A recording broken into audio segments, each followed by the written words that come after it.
प्यारे प्यारे बच्चों, क्लास 12 के welcome back to gravity circle. क्या हालचाल? सब बढ़िया? चलिए ग्रेट। तो गाइस, हम लोगों ने कार्बोहाइड्रेट्स खत्म कर लिया था एंड अब हम लोग स्टार्ट करेंगे हमारा अगला बायोमोलिक्यूल जिसका नाम है proteins. So let's start talking about मेरे लाडले बच्चों, प्रोटीन्स।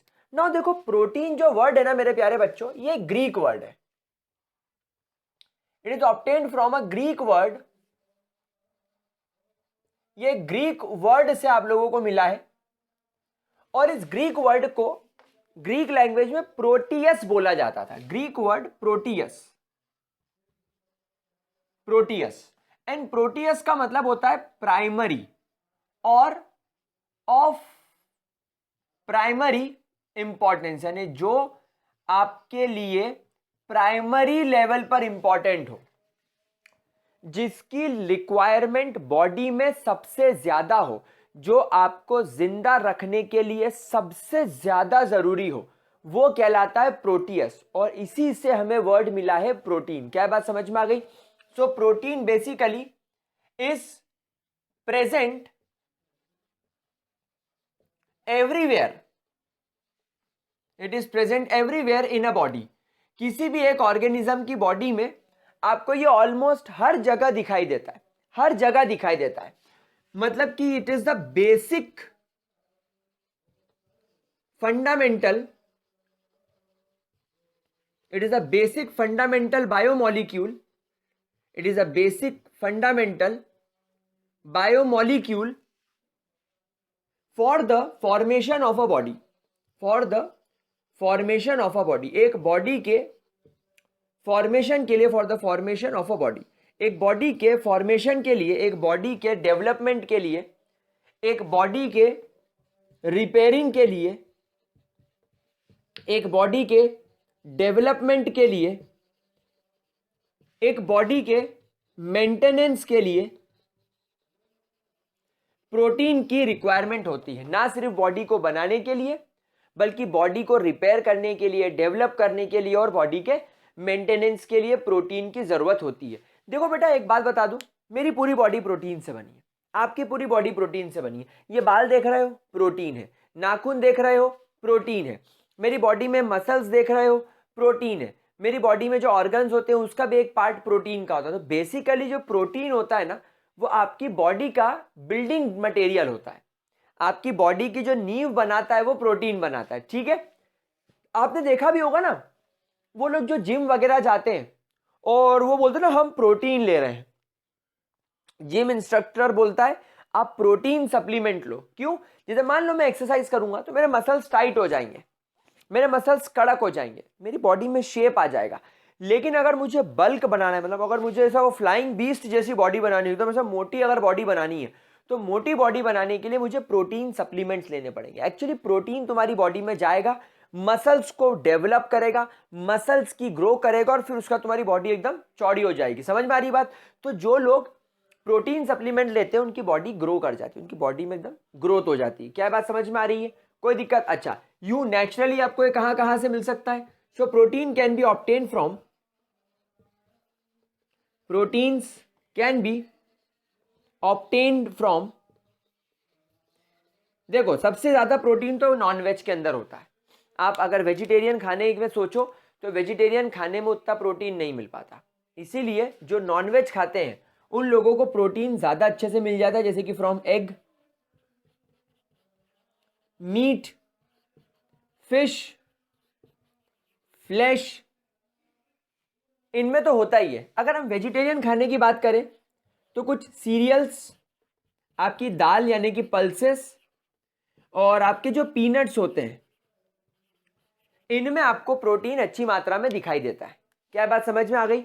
कोई परेशानी? पक्की बात? अच्छा, क्योंकि ये एक प्रोटीन है, प्रोटीन एक बहुत बड़ा, it is a very large molecule, it is a large molecule.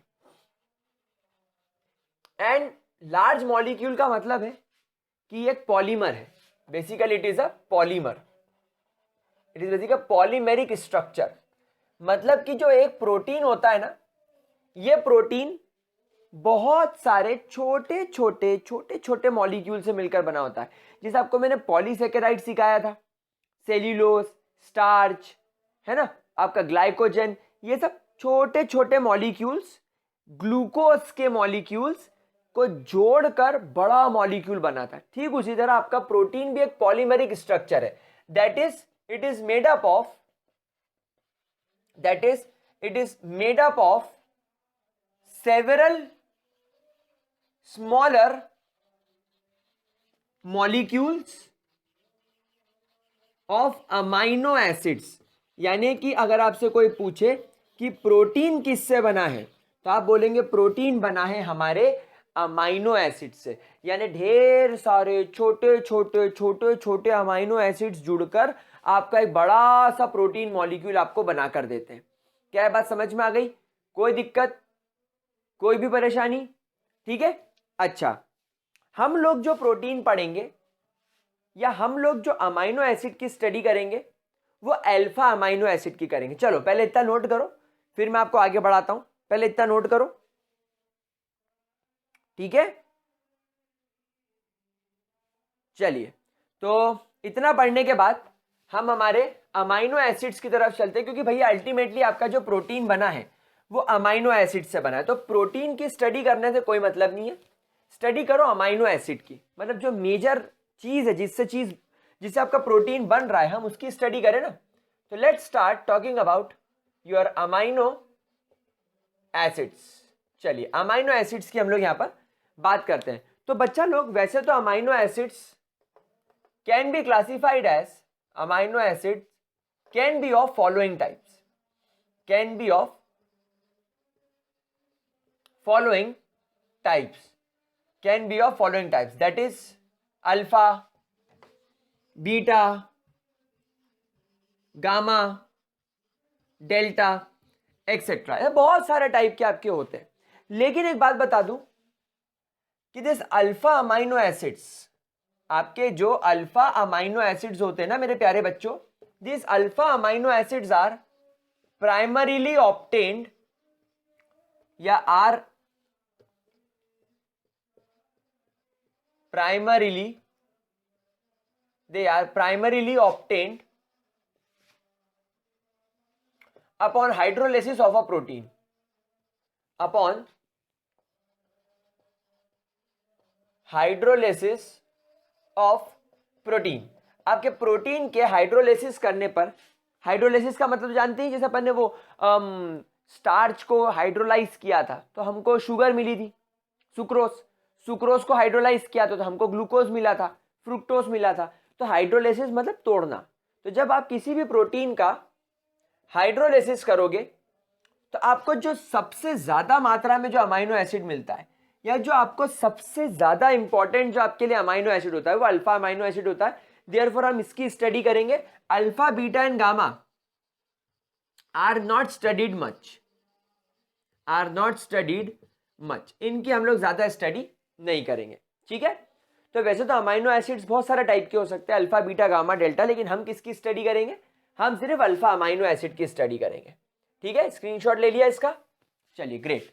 तो अमाइनो एसिड में हम लोग कौन सा अमाइनो एसिड डिस्कस करेंगे? We will only discuss alpha amino acid. कौन सा amino acid? We will only discuss your alpha amino acids. We will only study alpha amino acid. अब देखो अमाइनो एसिड का स्ट्रक्चर कैसा होता है, इसके नाम में ही इसका स्ट्रक्चर छुपा हुआ है। आपके पास में कार्बन होता है, कार्बन से हाइड्रोजन अटैच्ड होता है, एक तरफ इसके C double bond O OH group होता है, और एक तरफ इसके NH2 ग्रुप होता है। अब आप यहां पर देखो, बड़ा इंटरेस्टिंग पॉइंट है कि ये जो चौथा इसका बॉन्ड होता है, यहां पर एक R ग्रुप होता है, where R is your replaceable group. मतलब कि जैसे जैसे आप अमाइनो एसिड के अंदर रिप्लेसमेंट, R की जगह अगर H लगा दोगे तो एक अमाइनो एसिड बन गया, अगर आपने R की जगह पर OH लगा दिया तो दूसरा अमाइनो एसिड बन गया, अगर आपने R की जगह पे COOH लगा दिया तो दूसरा अमाइनो एसिड बन गया। मतलब जितने ज्यादा R पर आप सब्स्टिट्यूएंट लगाओगे उतने टाइप के आपको अमाइनो एसिड मिलेंगे। मतलब अमाइनो एसिड में तीन चीजें कॉमन है, एक आपका बेसिक अमाइन ग्रुप हम लोग सब जानते हैं, हमारा अमाइनो एसिड्स बेसिक होते हैं, सॉरी अपना जो अमाइन ग्रुप होता है ये बेसिक होता है। तो एक आपका ये अमाइन ग्रुप हो गया NH2, आप पढ़ के आए हो अमाइंस चैप्टर में। एक आपका COOH, ये आपका एसिडिक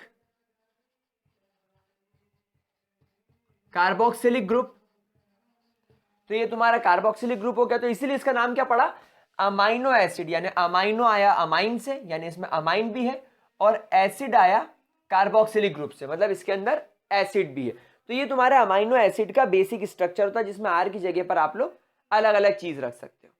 फॉर एग्जाम्पल मैं आपको एक एग्जाम्पल करके बता देता हूँ। वैसे तो अभी मैं आपको और बहुत सारे स्ट्रक्चर लिख के बताऊंगा, लेकिन आपको चीज क्लियर हो जाएगी। जैसे मान लो आपके पास में यहाँ पर COOH है, यहाँ पर आपके पास में CH NH2, और अगर मान लो आपने यहाँ पर लगा दिया H, तो ये अमाइनो एसिड कहलाएगा ग्लाइसिन। ये कौन सा स्ट्रक्चर हो गया तुम्हारा, ग्लाइसिन का स्ट्रक्चर हो गया। अब यहाँ पर H की जगह कुछ और आ जाएगा तो कुछ और टाइप का बन जाएगा। तो this is the basic structure of your amino acid. कौन सा amino acid, alpha amino acid.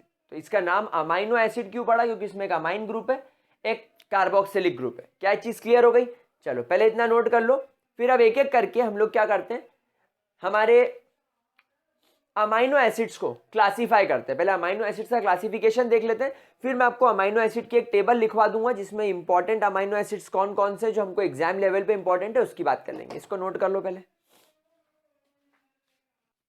ठीक है गाइस, कोई दिक्कत, चलिए बहुत बढ़िया। अब हम लोग एक काम करते हैं, फटाफट से हम लोग हमारे अमाइनो एसिड्स के क्लासिफिकेशन को देख लेते हैं। बच्चा लोग अमाइनो एसिड का क्लासिफिकेशन भी देखो बहुत ईजी है, मतलब आपको ये चैप्टर के अंदर कोई ज्यादा टिपिकल चीजें पढ़ने की जरूरत नहीं कि सर बहुत डिटेल में जाकर पढ़ना है, क्या करें, ना ना ना ना, कुछ करने की जरूरत नहीं। देखो classification number 1, it is based on number of amines, it is based on number of amines और कार्बोक्सिलिक ग्रुप, अमाइंस और कार्बोक्सिलिक ग्रुप। मतलब आपके अमाइनो एसिड के अंदर में एक बार छोटा सा स्ट्रक्चर यहां पर आपको बता देता हूं कि ये C है, ये H है, ये COOH है, ये NH2 है, और यहां पर आपका R है। अब इस R पर हमें नजर मारनी है भाई, NH2, COOH और H ये तीन तो फिक्स है, बस R की पोजीशन ही इंटरचेंजेबल रहेगी। तो अब हमें ये देखना है कि आपके अमाइनो एसिड में कितने अमाइंस या कितने कार्बोक्साइल ग्रुप है। इसके बेसिस पर तुम्हारा सबसे पहला जो अमाइनो एसिड आता है वो कहलाता है neutral amino acids. These are neutral amino acids. अब सर न्यूट्रल अमाइनो एसिड्स का मतलब क्या होता है, जिसमें equal number of amino acids that have equal number of NH2 and COOH group, जिनके पास में NH2 और COOH ग्रुप इक्वल नंबर में होंगे, इक्वल अमाउंट में होंगे। जैसे कि तुम्हारा ग्लाइसिन, फॉर एग्जांपल आपका ग्लाइसिन। अब ग्लाइसिन के अंदर क्या होता है, एक COOH होता है, एक C होता है, एक H होता है, एक NH2 होता है और एक और H होता है। अब यहां पर आप देखो एक अमाइनो एसिड है, एक अमाइन है। तो अमाइनो एसिड में एक एसिड ग्रुप, एक बेसिक ग्रुप। एक एसिड एक बेस एक दूसरे को न्यूट्रलाइज कर देंगे, एक दूसरे को नलीफाई कर देंगे, एक दूसरे को गया खत्म टाटा बाय बाय कर देंगे। तो ये तुम्हारा एक न्यूट्रल अमाइनो एसिड हो गया कि नहीं हो गया। एक और एग्जांपल उठाओ, एलेनिन। एलेनिन एलेनिन एलेनिन के अंदर देखो एक COH है, एक C है, एक H है, एक NH2 है, लेकिन एक यहां पर CH3 आ गया। हम लोग जानते हैं ये भी न्यूट्रल होता है, ये भी न्यूट्रल होता है, ये एसिड है, ये बेस है, एक दूसरे को न्यूट्रलाइज कर देंगे, खत्म। समझ में आ रही बात। तो ये आपके न्यूट्रल अमाइनो एसिड्स हो गए। दूसरे होते हैं मेरे लाडलो आपके acidic amino acids, acidic amino acids. अब इसके अंदर क्या होता है, सीधी सी बात है, कार्बोक्सिलिक ग्रुप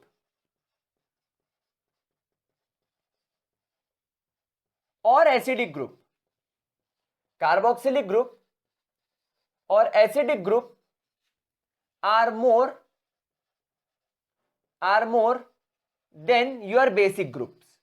आपका जो बेसिक ग्रुप होगा, आपका जो बेसिक ग्रुप होता है उससे ज्यादा आपके एसिडिक ग्रुप होंगे, तो ओवरऑल इसके अंदर एसिडिटी आ जाएगी। कैसे, देखो मैं बताता हूं। जैसे मान लो आपके सामने एक एग्जांपल है, ग्लूटामिक एसिड। इस अमाइनो एसिड को क्या बोलते हैं? Glutamic acid. ग्लूटामिक एसिड, अब देखो यहां पर क्या होता है? COOH, CHNH2, ये तो हो गया। अब यहां पर R की जगह हो जाता है CH2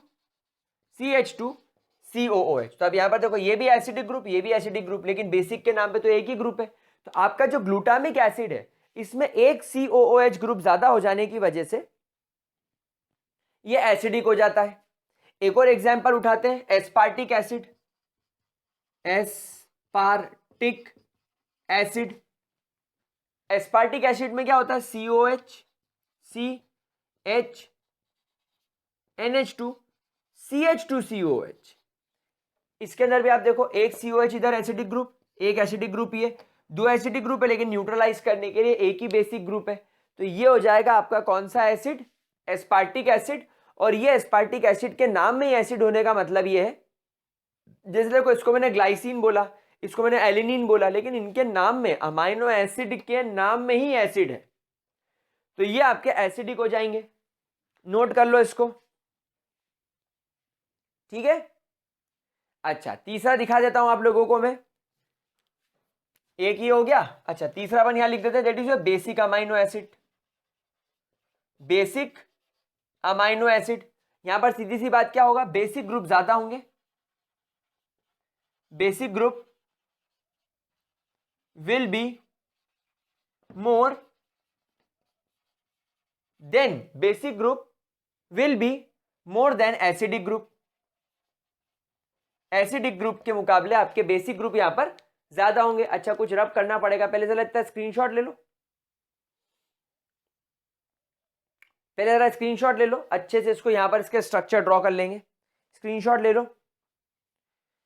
लाइसिन सिखाऊंगा आप लोगों को, लाइसिन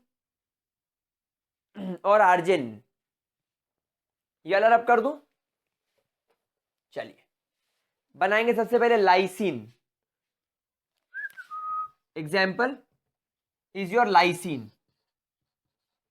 इसके अंदर क्या होता है? COOH CHNH2 CH2 CH2 CH2 CH2 NH2।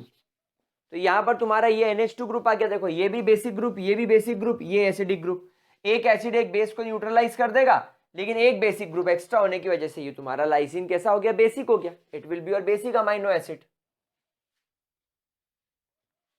अच्छा, एक और होता है आर्जेनिन। अभी आर्जेनिन कैसा होता है? देखो COOH CHNH2। अब यहां देखना, CH2 CH2 CH2 NH NH आ गया। अब यहां पर देखना, यहां पर आ जाएगा C, फिर C से जुड़ जाएगा एक आपका NH2, और फिर इसे डबल बॉन्ड जुड़ जाएगा NH। समझ गए बच्चा लोग? तो ये जो आपके सामने स्ट्रक्चर है, ये आपका आर्जेनिन का स्ट्रक्चर है। यहां पर भी आप देखो NH NH NH2 NH2, बहुत सारे यहां पर बेसिक ग्रुप्स है, बहुत सारे बेसिक ग्रुप्स है। तो ये हो गया आपका आर्जेनिन का स्ट्रक्चर, ठीक है। C डबल बॉन्ड NH, फिर C सिंगल बॉन्ड NH, और सिंगल बॉन्ड NH2, ठीक है। तो ये आपका पहला क्लासिफिकेशन हो गया, एसिडिक, बेसिक और न्यूट्रल, ठीक है। आगे बढ़े, बहुत बढ़िया। चलिए नेक्स्ट क्लासिफिकेशन मेरा बच्चा लोग जो आप लोगों के सामने आ रहा है, that is its synthesis in our body, that whether it is synthesising in our body or not. It is synthesising in body or not, ठीक है। अब इसके बेसिस पर ये अगेन दो तरीके का होगा। पहला, अगर ये आपकी बॉडी में सिंथेसाइज हो जाता है तो इसको बोला जाएगा non essential amino acid. That means they are synthesized they are synthesized in body. भाई जो हमारी बॉडी खुद बना लेती है, क्या वो हमारे लिए इसेंशियल होगा? नहीं। भाई तुम्हारे घर पे चावल बन जाते हैं, तुम्हारे घर पे दाल बन जाती है, तुम्हारे घर पे लौकी भिंडी गिलकी बन जाती है, तुम्हारे घर पे रोटी बन जाती है, तो क्या रेस्टोरेंट में जाकर तुम गिलकी की सब्जी ऑर्डर करते हो? क्या रेस्टोरेंट में जाकर तुम भिंडी की सब्जी ऑर्डर करते हो? क्या रेस्टोरेंट में जाकर तुम लौकी ऑर्डर करते हो? नहीं। हम रेस्टोरेंट में जाकर मोमोज ऑर्डर करते हैं, मंचूरियन ऑर्डर करते हैं, पिज्ज़ा ऑर्डर करते हैं, ऐसी चीज़ें ऑर्डर करते हैं जो घर पर रेगुलरली ना बन सके। तो रेस्टोरेंट में जाएंगे तो हमारे लिए इसेंशियल है, हमको लगेगा हम इसके बिना जिंदा ही नहीं रह सकते। तो जो तुम्हारी बॉडी में इजीली बन जाए, क्या वो तुम्हारे लिए स्पेशल होगा, इसेंशियल होगा? नहीं। तो जो इजीली बॉडी में बन जाए दे आर नॉन इसेंशियल। इससे कुछ एग्जांपल्स बच्चा लोग नोट कर लो। ग्लाइसिन,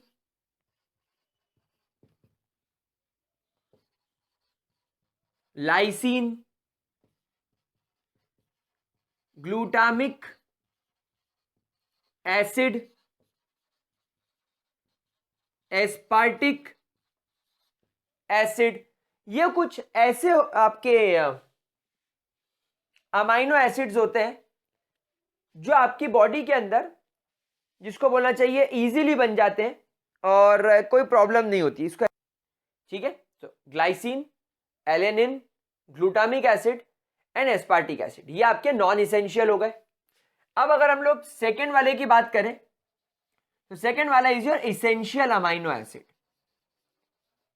इसेंशियल अमाइनो एसिड, अब ये क्या होगा, क्योंकि बॉडी के अंदर they are not synthesized, they are not synthesized in body, तो जो हमारी बॉडी में नहीं बनेगा वो हमारे लिए इसेंशियल हो जाएगा। जैसे कि तुम्हारा lysine,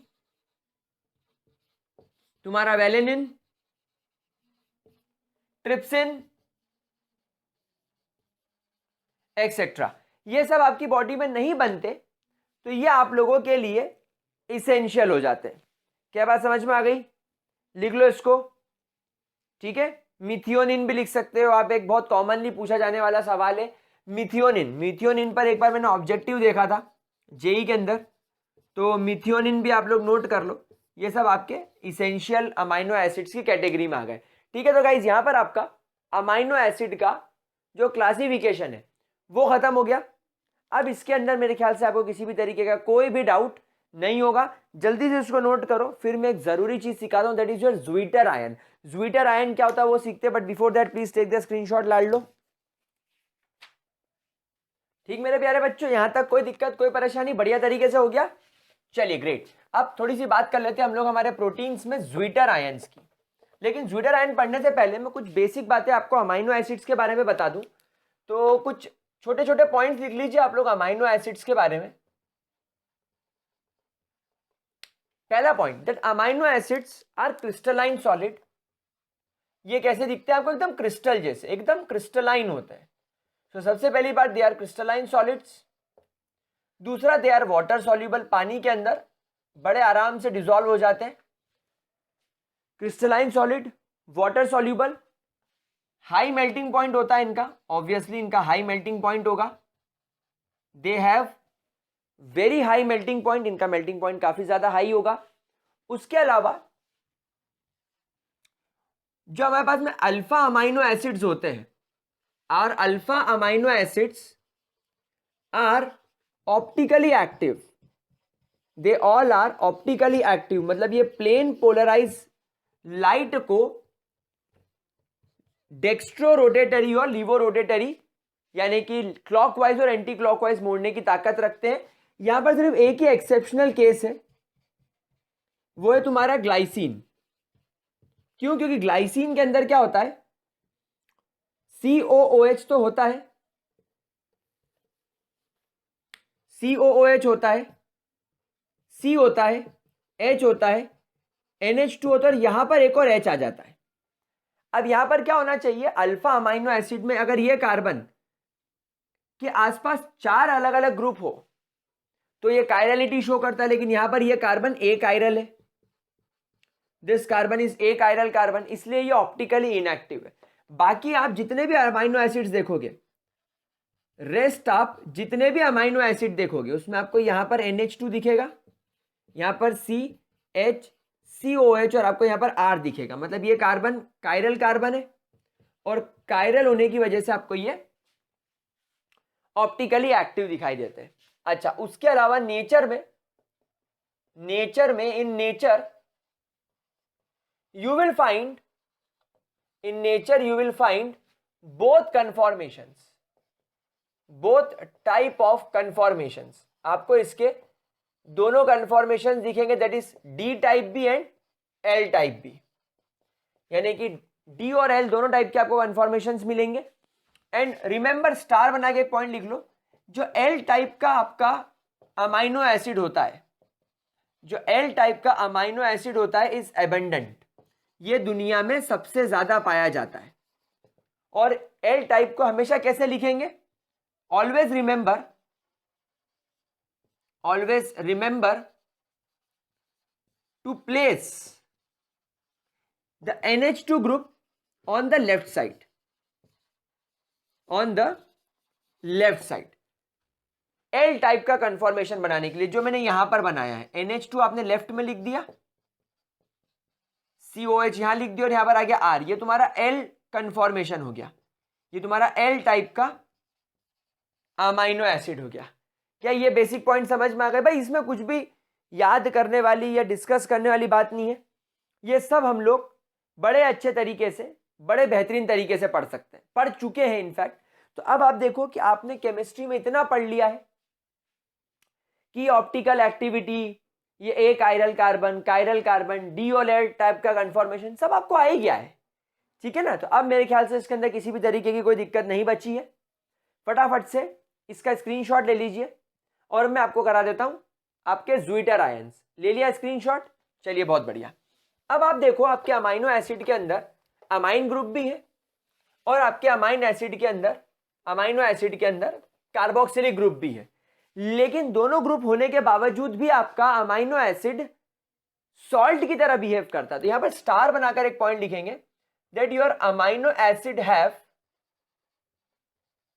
both amino and carboxyl group या carboxylic acid group, but it behaves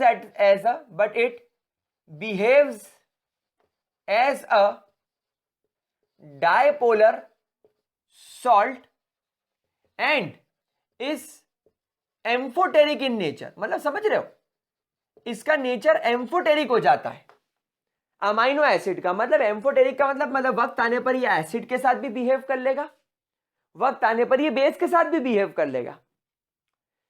amino group होने के बावजूद भी ये अमीनो एसिड्स की तरह, नहीं सॉरी, अमीनो एसिड्स में अमाइन ग्रुप होने के बावजूद भी अमाइंस की तरह, और कार्बोक्सिलिक एसिड ग्रुप होने के बावजूद भी कार्बोक्सिलिक एसिड की तरह बिहेव ना करते हुए ये सॉल्ट की तरह बिहेव करता है।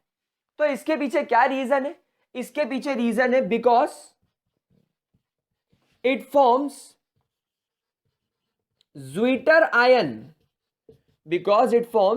Zwitter ions in its aqueous solution form. जब आप इनका एक्वस सॉल्यूशन बनाएंगे तो एक्वस सॉल्यूशन वाले फॉर्म के अंदर ये ज्विटर आयन बना लेगा। अब देखो ज्विटर आयन क्या होता है, ध्यान से देखिएगा।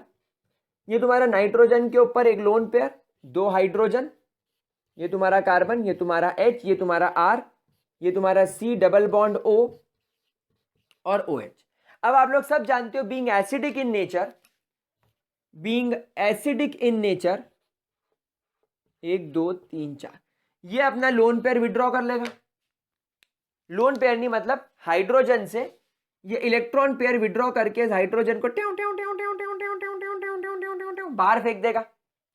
अब क्योंकि इस हाइड्रोजन का ये वाला इलेक्ट्रॉन इस ऑक्सीजन ने ले लिया, इस पर पॉजिटिव चार्ज आ जाएगा, तो इस पॉजिटिव चार्ज वाले हाइड्रोजन को ये वाला नाइट्रोजन अप्रोच करके खुद से जोड़ लेगा। तब सिचुएशन क्या डेवलप होगी, देखो यहां पर नाइट्रोजन के पास में NH3 ग्रुप बन गया, CHR, C double bond O, और ऑक्सीजन पे 1 2 3 4 5 6 लोन पेयर और एक नेगेटिव चार्ज, और इस पर आ जाएगा एक पॉजिटिव चार्ज। तो इसको बोलते हैं zwitter ion. This type of ion is called as zwitter ion.